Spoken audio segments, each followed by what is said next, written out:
Welcome back to Boys and Ghouls Film Review, folks. I'm your host, Sarah Stephenson. This is my co-host, Mike Stephenson. Hi, guys.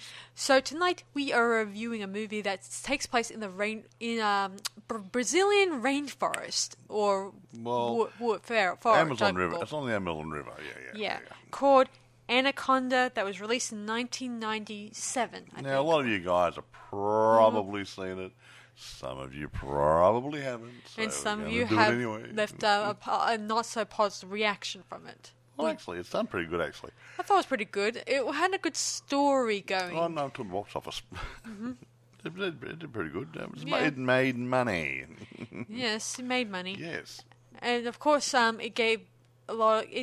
the press didn't like it so much. Don't ask me why. Well, I don't the press like it. Some reviewers just don't understand the movies. They expect one thing, they get another. Yeah. I don't like that sort of movie. Even our two favourite reviewers, well, not really favourites. Well known. Gave the film thumbs down. Wait a minute, you're wrong. Really? No. I thought they did. We normally do this later, but Which often do. Critical response. There we go. One of my favourite guys, I like. He's passed away. I won't take him on here now.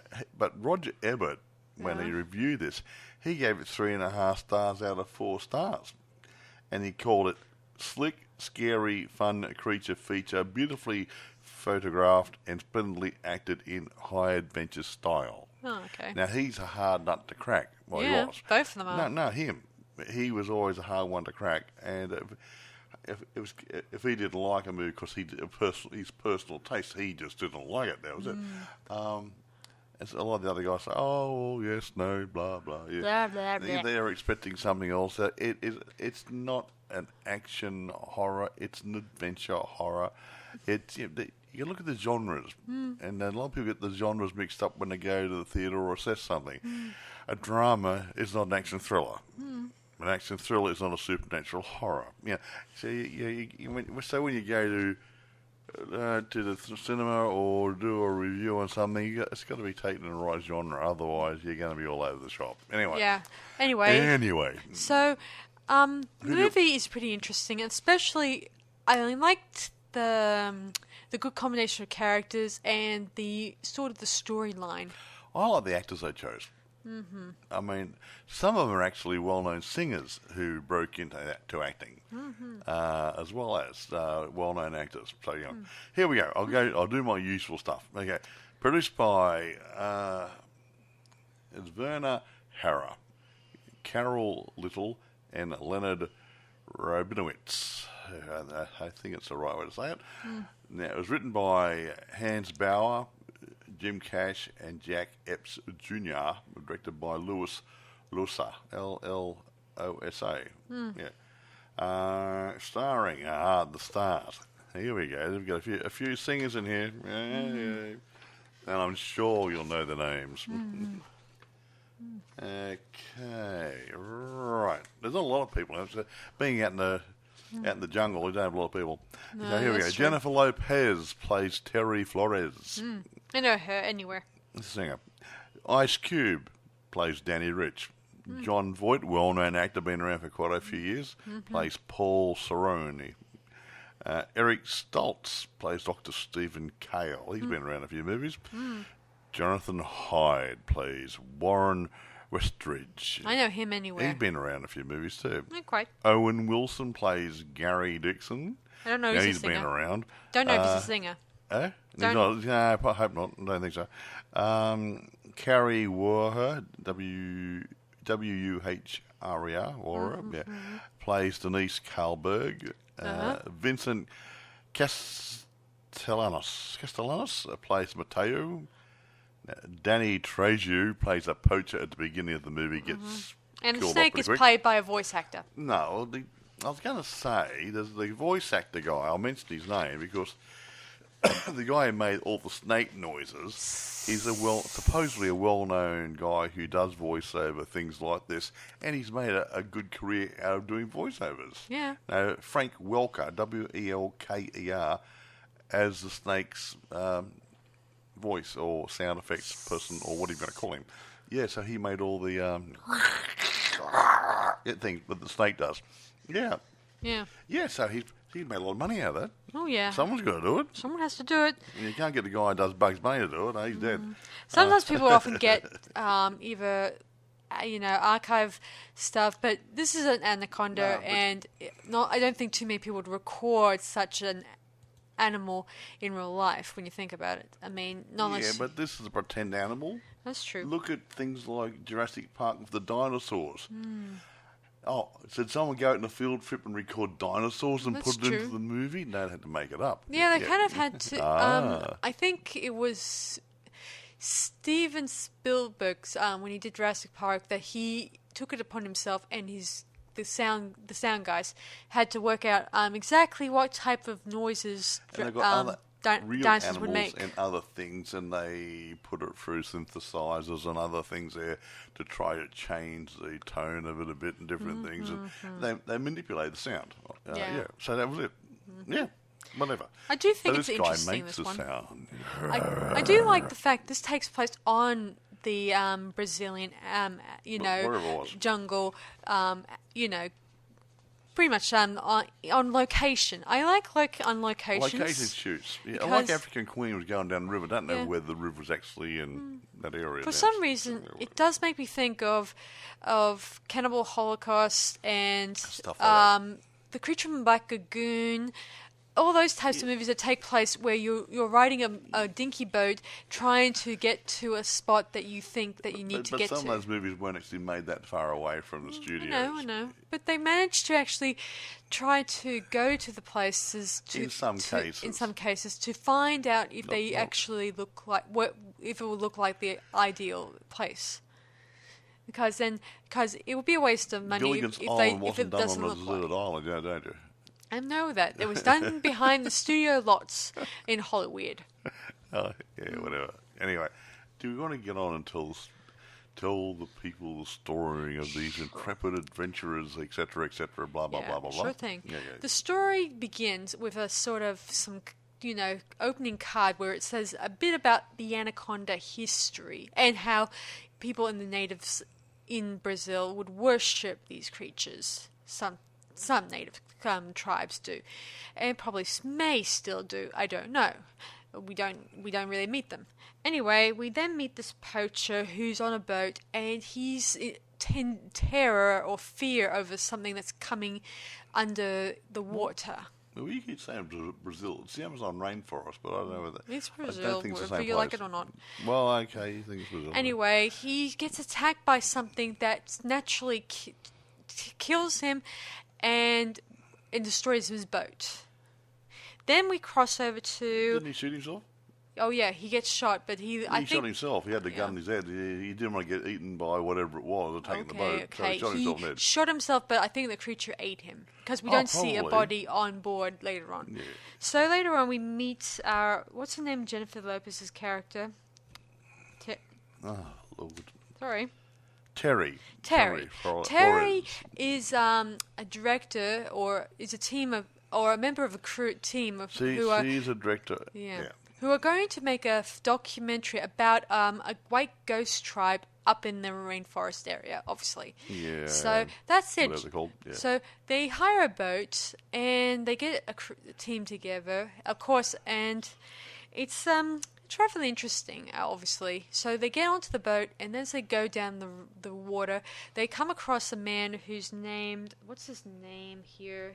I think his name was Stephen. No, it's not Stephen. I mean, what's his name? Which one? The naughty guy? The naughty guy.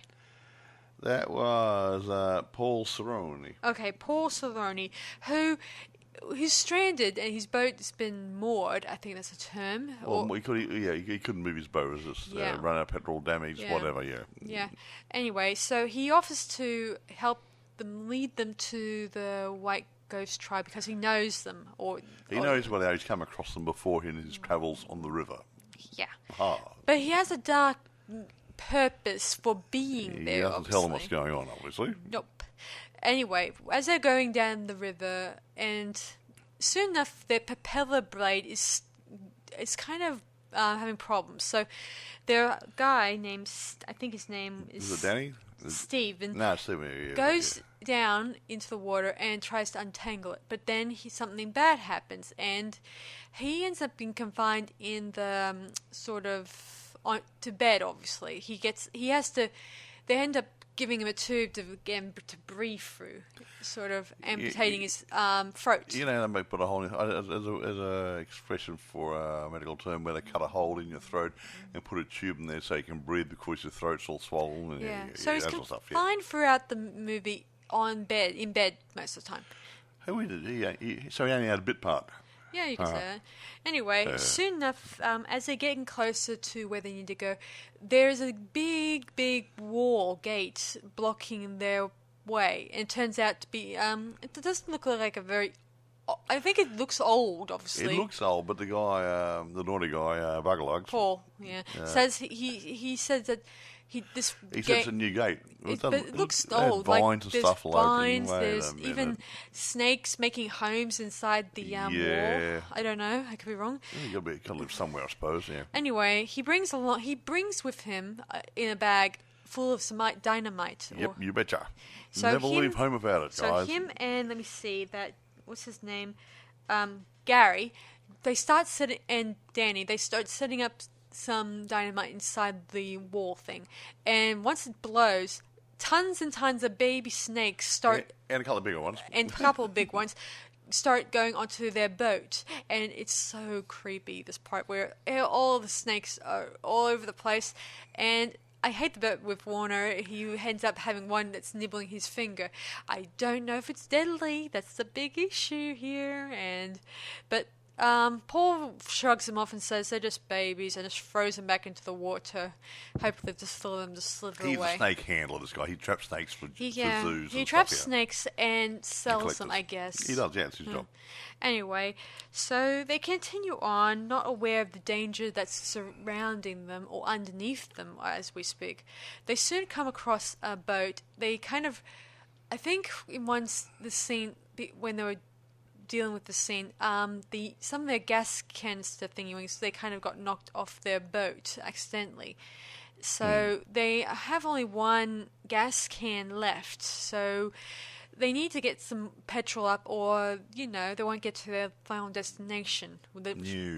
So as they're going on, they do come across the poacher's boat, obviously, and they decide to go on board to find if there's any possible petrol on board, so to soak up their boat. So both Paul, Danny, and what's his name, Mateo, go on board. Obviously, of course, we discover that there's a bit of a newspaper clipping of Paul with the poacher guy, which indicates.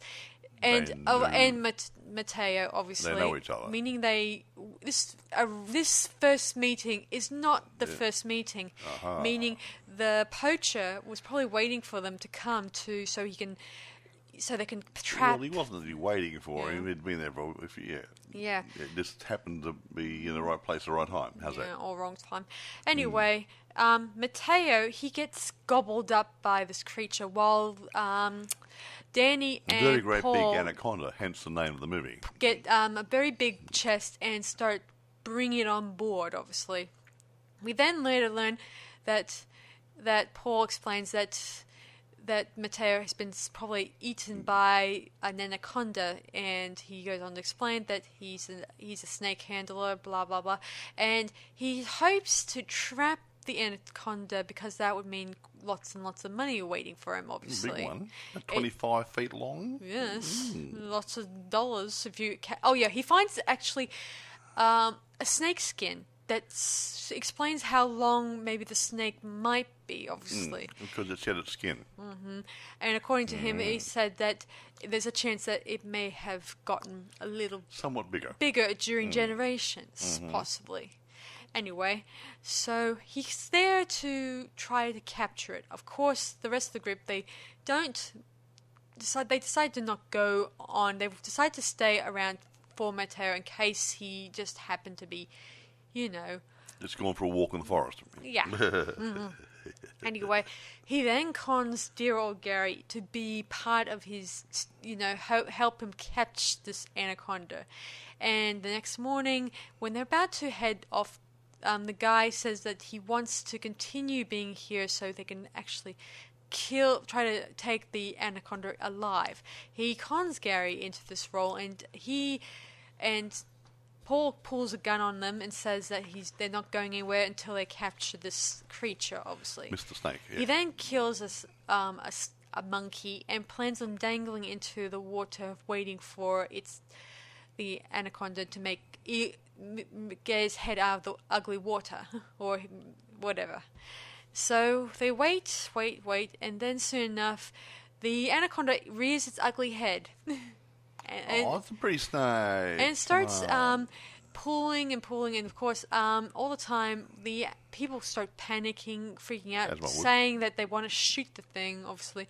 Of course, its powerful snake's tail kind of whizzing around the deck of the boat and stuff like that. Yeah. And it grabs, eventually, Gary and pulls him under, and he soon dies off screen. He gets a cuddle. Mm-hmm. Yeah, as you guys know, anacondas choke their victim.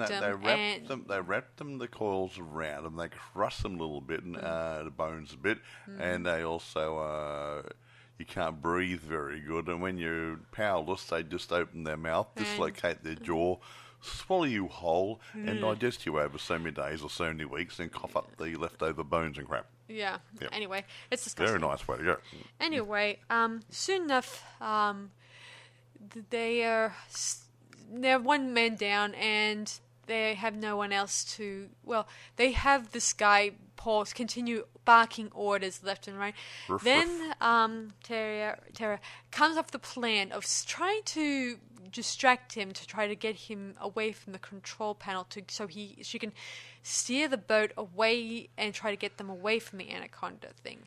Of course, this distraction doesn't last long, but luckily enough, two of her crew members were able to distract him and knock him out. And while they argue, maybe we should dump him into the water, but they realize this is not going to be a good idea. So they sort of tie him up, and they make their journey through the Amazon, obviously. And this is where Danny learns a little bit from Warner about how to control the boat. He's I guess the cameraman, Danny, obviously, and Warner is he's the arrogant host who's just a bit of a royal pain. He is. In a big way. But he says, I drive my so-and-so car. Yeah. And they talk about how they look forward to getting back to civilization shower, stuff. Drink. They may have opposite opinions on what they consider society, but they do have some interesting conversations in this bit. It's kind of common ground. Anyway, so soon enough, as they're heading further and further, they kind of... Paul nearly gets... I think Denise tries to kill Paul, but he takes advantage of her, and he kind of... chokes her to death with his feet. He does. He wraps his legs around her. And, well, he doesn't choke her. He breaks her neck, I think. Yeah. He gets his legs around her neck in a scissor hold, and twists it around. And I think he just snaps her neck, and she just obviously does not respond too well to that. Yeah. Of course, the snake appears again, and of course they fight it off as much as they can, try to stab it, hit it, and kick it as much as they could. Eventually, they were able to, I should mention, their boat gets moored eventually, so they have to use ropes to pull it off the... not board, beached, jammed. Yeah, boards are when you actually tie it up to a wall. So they use ropes to pull it off there, obviously. So while they're distracted by this, they are distracted by the snake Anaconda trying to attack them. Of course, Warner tries to distract them while Terry and Danny try to get away. But eventually he gets swallowed and he gets killed, obviously. He's not Warner, his name's Warren. Warren, sorry. And he was about to attack Danny too, but luckily enough, Terry appears and she kind of kills it, obviously. And eventually... they were able to get the boat off there and start making the way again through the Amazon. I'm amazed they're not turning back the boat to get back to civilization. Don't know why. Anyway, also Paul, he's no longer in the picture. I think he's, he doesn't make an appearance again. So as they're heading down, they soon come to a sort of a wood chip mill, or a wood mill anyway. Yeah, it looks like an old wood mill that was in the jungle, yeah. Yeah, like meaning... a logging mill, yeah. Yeah. It's an abandoned one, obviously. And I wonder why. Both Terry and... Oh, I should mention that it was actually Steve who killed Paul in that scene, I should mention. He kind of woke up in the scene, and he was able to save his girlfriend and his cameraman from getting hurt. Yeah, but now Warren said he fell for the waterfall. Yes. And some other people did. They were down to... We have Danny, Terry, and Steve, who are still alive. Yeah. Anyway, so they continue on down the river, and they come across that wood mill, obviously. And so they head inside, hoping that there might be some gas inside, fuel there. So as they're heading inside, it's abandoned, as I said. But then they get suddenly whacked by someone. It turns out it's Paul, who's alive. Yes. And he ties them up, and he takes some blood that he got out of another monkey. He drained a few monkeys, yeah. And he pours it on them, indicating that he hopes to catch another anaconda. As in, the first one that we just saw may have been either a baby anaconda. The first one I had was a big one, but where there's another one, where there's a mummy one, there's a daddy one, so there could be some other big ones there, yeah. Yeah, it turns out the one was dead, but this one has a nest, Yeah, at the wood mill. That's probably why there's no human beings there. They've been eaten. Yeah. Anyway, he plans on capturing it using a net, but the anaconda, this one, is much more stronger and is not willing to come back alive. The first one, I think, was said to be about 25 feet long, and he was a male warrior anaconda.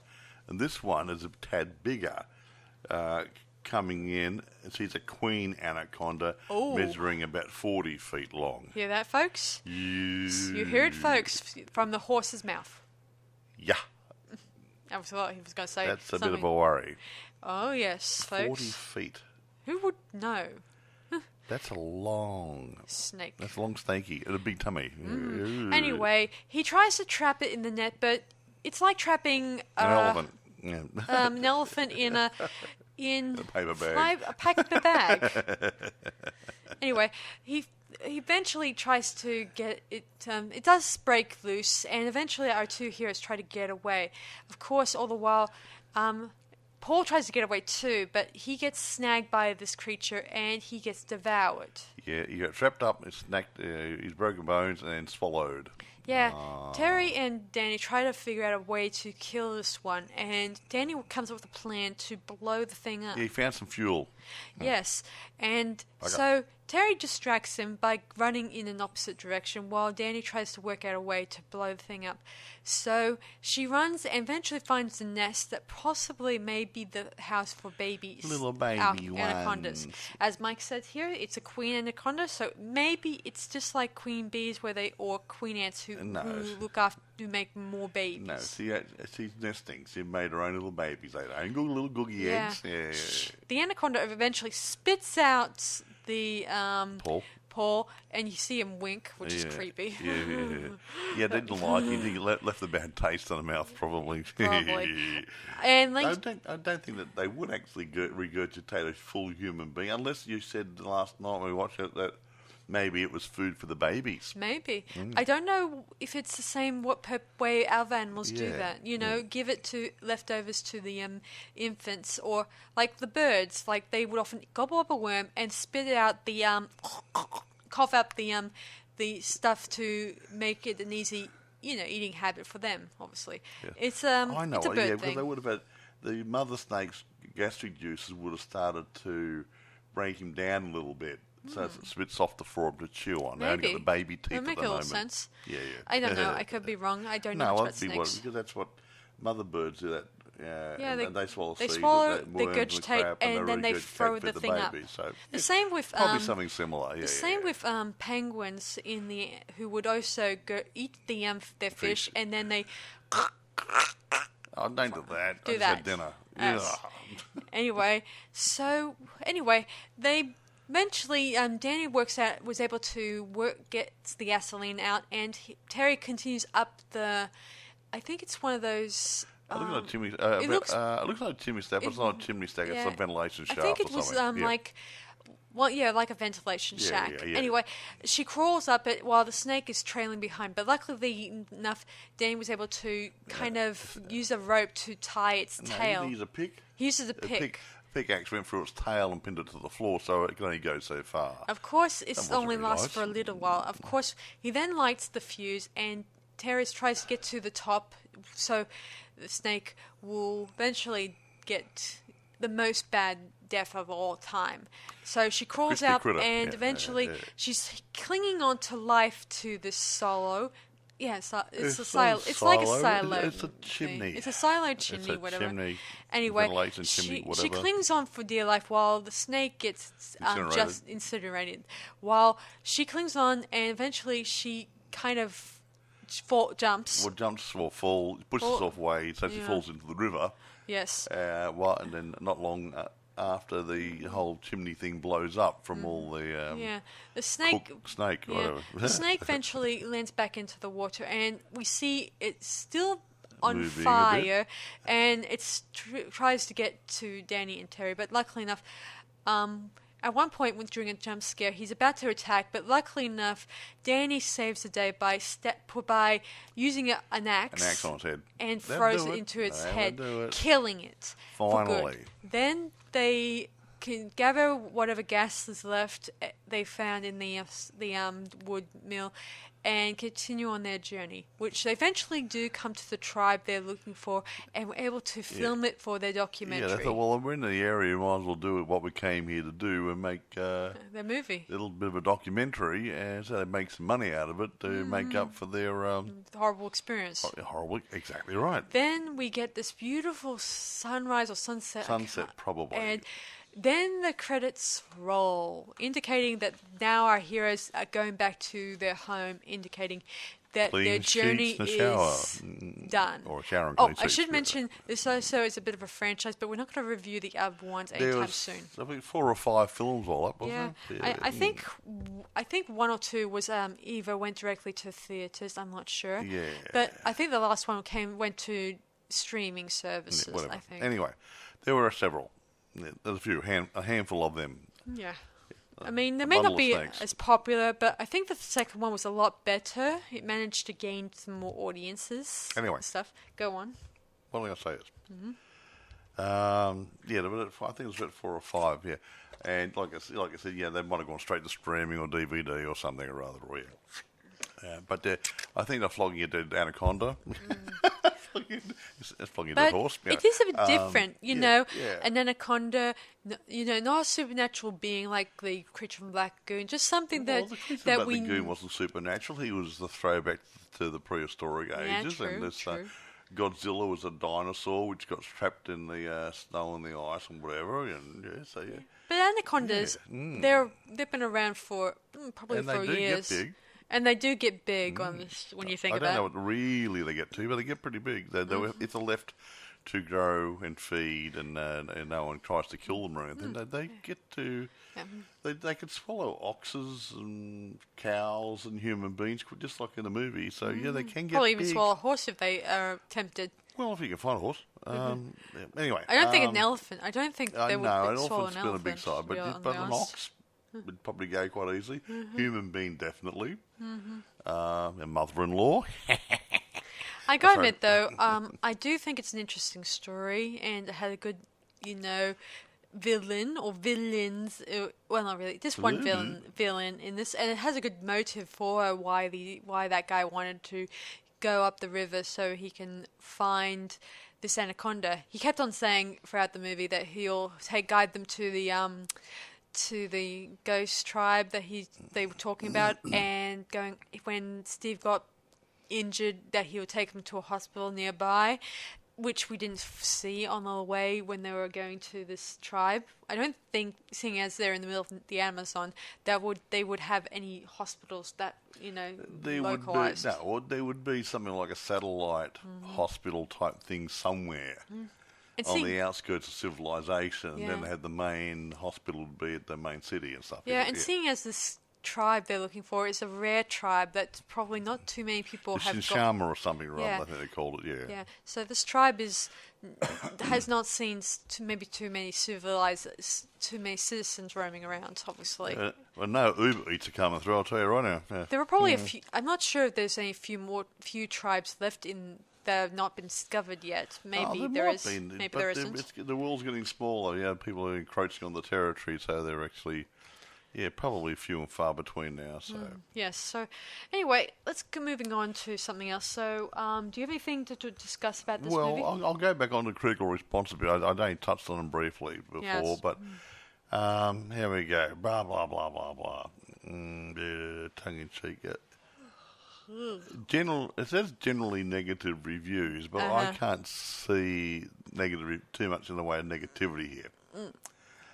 Rotten Tomatoes had an average rating of about 41%, so that's the negative side of average. Okay. Well, then again, what's his name? The guy. I'm not talking about Ilbert Williams. He gave it a positive 4 or whatever. Rotten Tomatoes is voted on by the viewing public. Okay. True. Right. Right. Thank you. Right. Metacritic is the same, and they did. 37 out of 100 based on 20 critics. So they didn't have a lot of people voting for it, so you can't really go down. But you go, audience polled by CinemaScore gave the film an average rating of B- on an A+ to F scale. That would be heading towards a positive review. Right. Leonard Maltin awarded the film 2 out of 4, which is average, not negative. I said before, Roger Ebert gave it 3.5 out of 4, so he liked it. So no problem. I don't think this bit about negative. I think it's just one person's opinion in Wikipedia. The people votes from Rotten Tomatoes and Metacritic didn't help. Nope. But despite initial negative reception, here we go. Anaconda has since become a cult classic, often viewed as being so bad it's good. I reckon it's pretty reasonably good, yeah. I think it's reasonably good.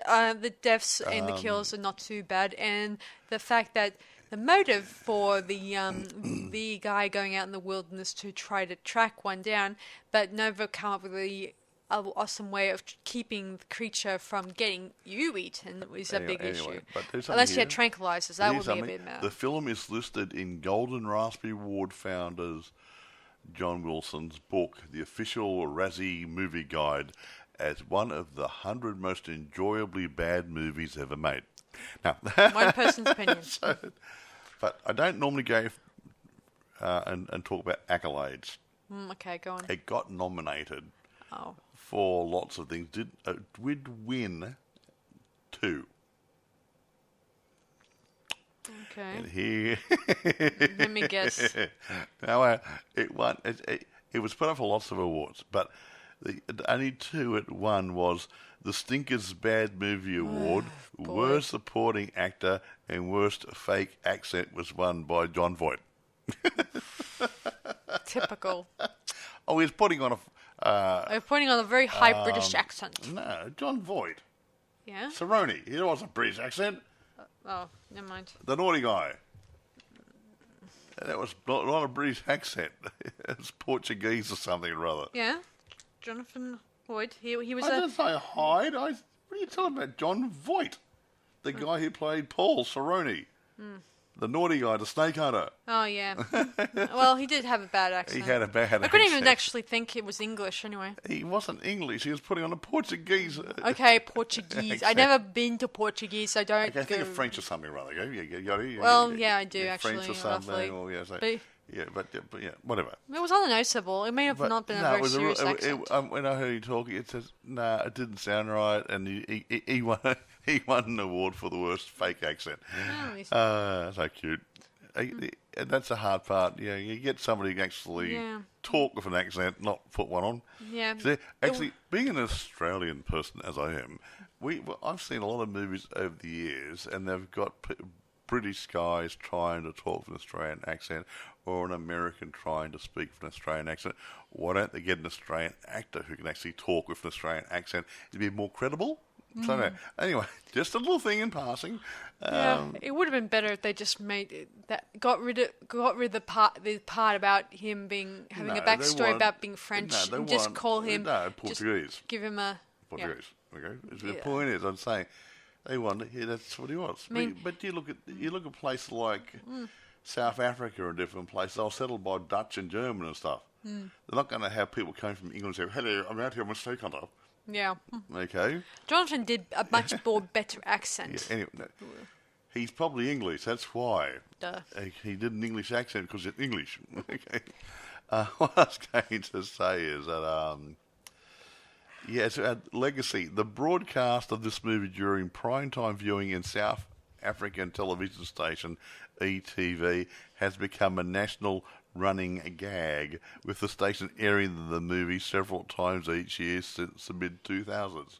So it's popular out there. It's more like a light-hearted thing because it's so full of crap, and it's not full of it's not correct with what they're doing. So yeah, it was 10 minutes farcical. Yeah. Anyway, lots of sequels. I won't go into that. No, not at the moment. But it was actually. What else? Yeah, nah. Reboot. No, I won't talk about reboots and other sequels stuff. Anyway, what I was going to say is... We've been stuck there forever. Yeah, it goes on. But I think really, for what it is, I wouldn't say it's an A movie.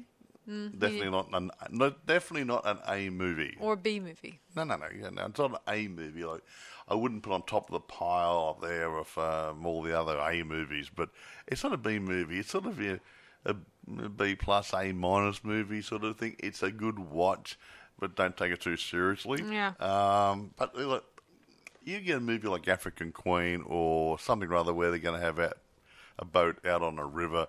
They're trying to do a drama out there, a bit of action thrown in. Yeah, that's what it's going to be. It's on a boat. It's not an action horror. It's an adventure horror. Mm-hmm. So yeah, it's tamed down a bit more. They're trying to do something, and a horror comes in, which is the Anaconda. Mm-hmm. They're not out there going, "Oh, let's walk through the area here with guns ablaze and machetes in hand and kill anything that moves," sort of thing, like an action movie. Ain't gonna happen. So yeah. But if you don't mind the slower pace of an adventure style movie, it's not bad.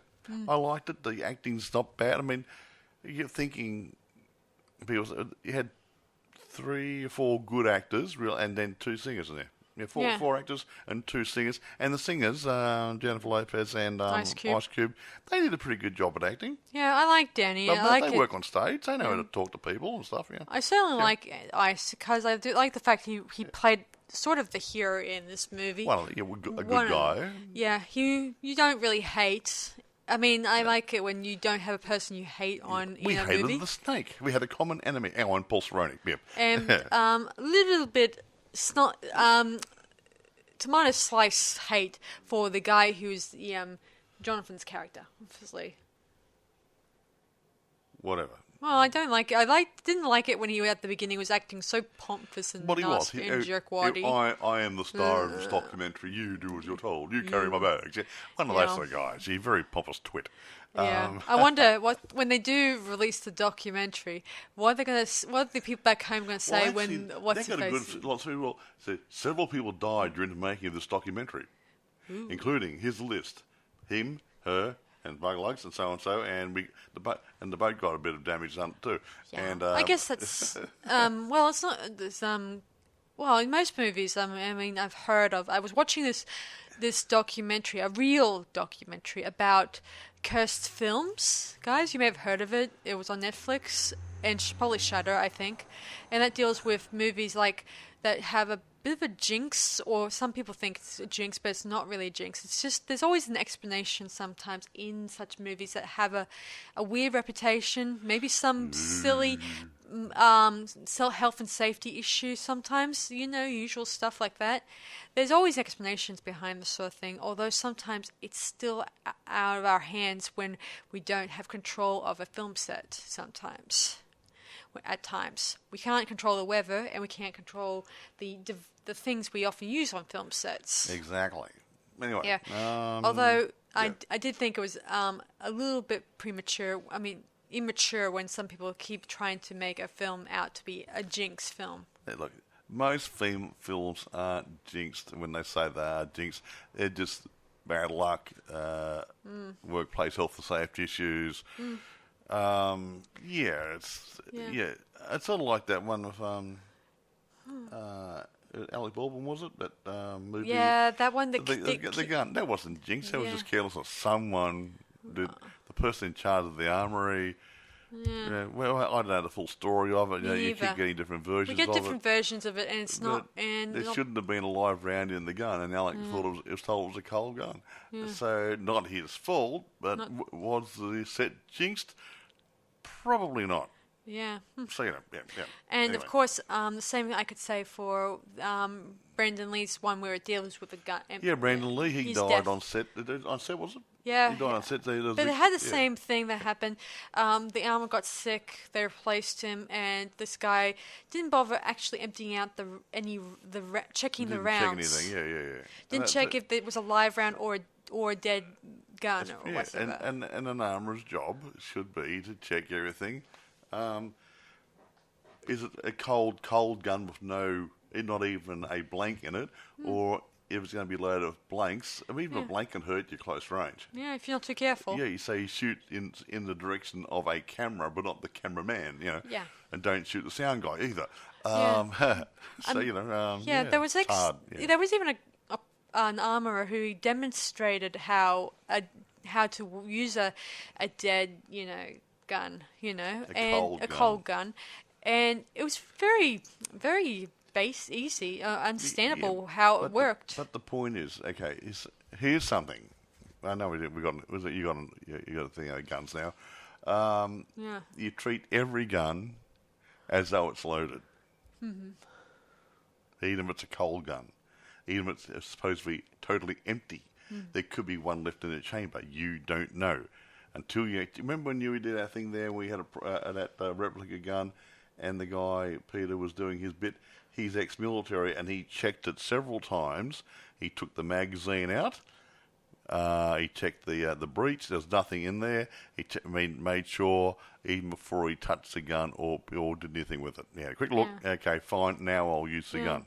Yeah, even though our replica guns, they don't have any. Well, they're just prop guns. They're prop. I mean, it's made out of metal. It works. It's got everything in it. But there's a metal lug welded inside the barrel, so you can't even put a dummy bullet. Yeah, a blank in there. Yeah, so nothing. But the point story, mate, he treated the fake gun replica as it was a real gun. He went through the motions of checking because that's his training. Yes, smart man. Yeah, and that's it. So that's an armourer should do that. Mm-hmm. Don't rely on the actors. No, the armourer should check everything, and then possibly get the actor aside. Say, okay, there's the gun. Look, I've just checked it. Breech is open. No bullets. There's nothing in the magazine. Put it together and give them a cold gun. Not saying, hey, there's a gun there on the table for you. No. Yeah. So it should be, and like knives, machetes. They should have the real ones, which are sharp, and then copies of them which have been dulled so they can't hurt anybody. Yeah, see, even on set, when you're using knives or swords or even just a machete, they would often have a plastic one for the stunt shots and just the real for the closest when you one want to cut something, like you hit a table or a tree with it and say it's stuck in, and save those for the close-ups. And leaves a dent in the wood. Yeah, that sort of stuff. Yeah. Yes. But there's no such thing as a jinx set. As far as I'm concerned, it's just carelessness. Yeah. Anyway, let's go and vote on this. Let's vote on Anaconda, or rate it anyway. Look, honestly, when I saw it the first time, I thought they exaggerated the snakes a bit too much. Okay. I've seen it several times since I got the movie in my collection, and when I start thinking about it, I don't know how a 40-foot long snake would actually move. would it be hard for it to move, or would it be just as light on its... Well, would it move just as easily as a smaller snake carrying less weight? Don't know. So, putting that aside, it scared the crap out of me. I mean, I'm not going to go in the jungle. No. Yeah, it's sort of like it had that real feeling to it. And it might be CGI'd, it might have been robotics. I don't know what it was, but it looked damn good to me. And so the reality side of it came out to me. The storyline was quite plausible. The acting wasn't bad. Scenery and photography was good. So I'm going to give it a 9. I'm just going to give it down a 9 instead of a 10 because some parts were a little bit incredible, not quite right for me. Yeah, like the whole paw thing. No, it's a couple of things like when Paul Stroni was coughed up by the snake I don't think would cough up lunch. No. And if he had been coughed up, he'd been inside the snake for so long, he would have suffocated. He was still breathing, he was still alive. There's no way he would just wink at the and he was partly digested. He was already digested, and he was crushed. He was inside the body. Partly digested. That's why his skin was going funny. He'd been there for say 5-10 minutes or so inside there in gastric juices, and there wouldn't be fun in there, and he's inside the stomach of the snake. And if he's in there, he would have been sucking gastric juices into his lungs, and they would have been burning. He would not have been in a healthy state. Yeah. So there was no way a man would survive such... No one could. Like that. So, but being coughed up maybe is food for the babies, but he wouldn't have been alive. It's good as a bit of a funny... It was funny bit. A little bit funny thrown in there too. Whoops! Dad didn't see that coming. Anyway, what are you going to give it? So I'm going to not rate it as 10 like Mike here, but I won't lower my score as much. So I'm going to give it 9.5 out of 10 myself. I like the whole. It takes place in a real location, and I like it that most of the time when they were doing the Anaconda bits, the close-up ones, they used a hand puppet or, one of those for the close-up shots. Like they do with Jaws and other types of robotic hand manipulated. They would often use such stuff to mimic a real animal attack. Yeah, it's taken control. You wouldn't play a real snake. Of course, the rest of the time it's just computer robotics. I don't know. It looked so good. It looked pretty good to me when when Owen Wilson was being wrapped around by the snake and the other person and stuff, and when that big snake's tail was going across the boat and everything. I know it was probably robotics. It looked pretty damn good to me. Maybe that one he would have had a sort of could have been robotics. A wrap around him to make it look like a snake's tail is wrapped around his torso and his body. And somebody's rolling him around, Except for the bits where the computerized bits where the snake is wrapping itself around its victim, that would be definitely computers. Yeah, I don't know how they did it, but I have no notes on it. But this goes back to 1997, so they could have been. Well, computer stuff is still around then too. No, I'm just going to say they would have been getting into the newer stuff. It would have been new technology, but they could have done, Anyway, looked good. It was pretty good. So that's Anaconda. 9.5, and I gave it 9. Where do you get it? Yes, good question. Now, firstly, drum roll. Watch out for VHS. It goes back to 1997. There are still some VHS tapes out there if you go hunting. Now, okay, where do you go looking? Now, you've got eBay does have it for sale. Right. Amazon has it for rent and for sale. Right. If you go onto your other different streaming sites or other places, retail outlets, second-hand deals, just keep an eye out for it. But Anaconda, the original 1997, has John Voight in it, directed by Louis Losa, L-L-O-S-A. Yeah, look, it's a good watch. Like I said, it's an adventure horror, not an action horror, so it's a slower-paced job. But it's a bit like the Creature from Black Lagoon. That was adventure horror or an adventure sci-fi, or in the middle there somewhere. So it's a nice story. Goes along, plop, plop, plop, plop, plop. Oh, we have a monster. Oh, let's deal with it. It's one of those type. Yeah. So there you go then. I have little more else to say. Yes, exactly so. So That's Anaconda. You know where to buy it and you know where to get it. So this means it's time to go ahead and watch it yourself. I may have jumped through the hoops here and there, but it's pretty much worth watching, guys. Well, I think it was. Actually, Yeah. I've watched it several times. I enjoy it. And I don't normally watch a movie a second time or even a third or a fourth time unless I Yeah. really enjoyed it. So, Yeah, it's rare for me. If I like a movie so much, I would watch it 8 times before I start reviewing it. And if I only watch it once, then it's not so good. Yeah, if you get me, well, I suffered that one. I have watched a couple of crappy movies more than once, trying to see if it got any better on the second viewing. Yeah. Or I sat through it a third time to show somebody else how bad it was. But apart Yeah. from that, generally, it gets one chance with me. And if it's not good, I don't watch it again. Yes. So anyway, guys, that's about it from us, guys. So next time on our channel, we're going to be reviewing sort of a found footage movie called The Tunnel. So Yeah, actually, that may not have actually got over to America. Ooh. That was a local one. That was an Australian movie, so... It's another Australian-based movie. Yeah, so we'll find out. We'll make sure it's accessible so you guys can have a look at it. It was one of those... I mean, it's like Anaconda. It's done in pretty much all one location, the boat and the jungle.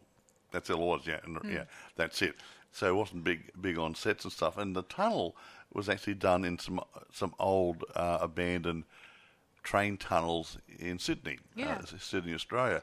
Because they made some old train tunnels years ago, and then they re-channeled the tracks in different directions. So these tracks weren't used anymore. They might have been used for working stuff and maybe during Second World War, possible bomb shelter type things in case they needed it, that sort of thing. Yes. But they weren't actually used for years and years and years, and something went wrong. Yes. So that will be next time on our channel. Yep. So be sure to watch it then, tune guys. in. Tune in like we often do when we tune out. Oh, I tune out.